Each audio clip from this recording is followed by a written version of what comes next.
dami ko nakikitang community na nagpupush na gumamit tayo ng bisikleta, maganda sa kalusugan, maganda sa katawan, sa environment, diba? Tapos, may nakikita pa ako mga community or mga bike shop na nagsasabi na bibigay sila ng tutorial or seminar or orientation para sa pagkakaroon ng ligtas na pagbibisikleta. Paano ang ligtas na pagbibisikleta?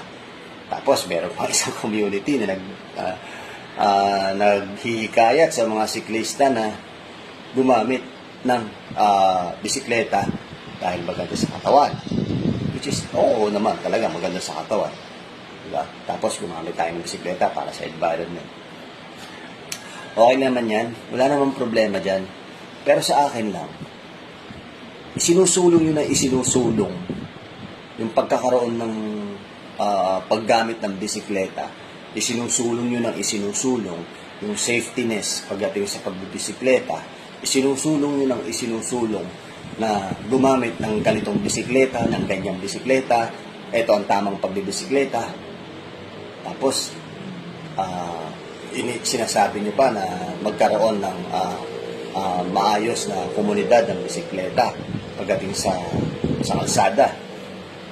Ha? Bakit yun ang isinusulong nyo? Hindi nyo maisusulong yung mga ganyang bagay. Hindi nyo maisusulong yan kung nababawasan na kaming mga siklista. Kung nababawasan na tayo. Diba? Bakit tayo nababawasan? Nababawasan tayo kasi wala tayong daan. Especially dito sa NCR. Push kayo ng push ng ganyan. Wala naman tayong safe na daan. Asan? Saan yung padadaanin? Diba? Wala naman kayo padadaanan ha. May hikayat nyo ba yung isang taong kumain? Sabihin nyo, Liga, kain ka dito. Wala ka namang pagkain. Diba?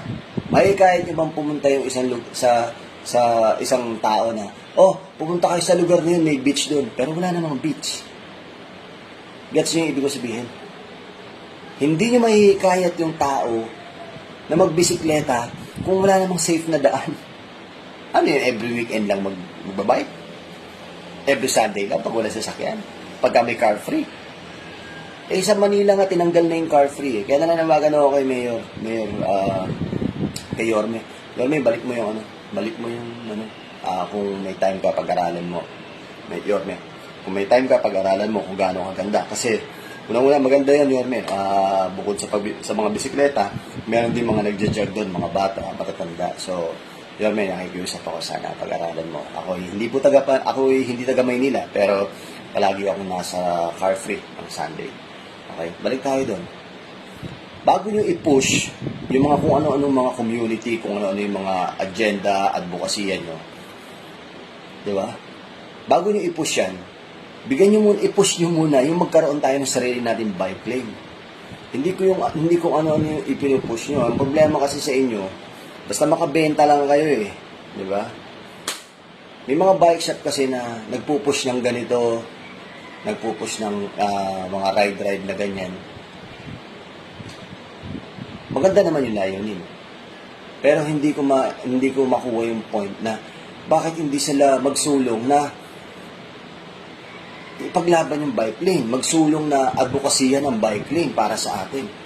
Kahit pa sabihin mong gaano kayo karami na nagra-ride, kahit gaano kayo karami, kahit gaano kalaki ang community nyo, kung wala naman tayong maayos at sapat na bike lane, ligtas na bike lane, wala mangyayari sa atin. Kokonti tayo. Ang dadami siguro yung mga legal na race, yan. Pero yung tayo, yung mga hobbyist, wala. Hindi tayo dadami.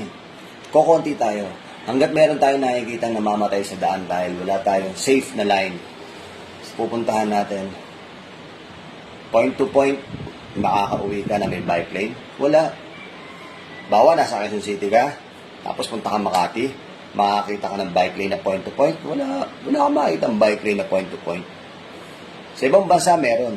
Pag pumunta ka sa Italy, sa Paris, meron silang bike lane na point to point. Okay? Sana maisip niyo yan mga master. Bago kayo mag-push ng kung ano-ano mga advokasya nyo, magkaroon muna kayo ng advokasya na magkaroon tayo ng safe na bike lane. Sana maging positibo yung pananaw nyo rito, hindi negatibo. Alright? Maraming salamat. Mabuhay ang mga siklista.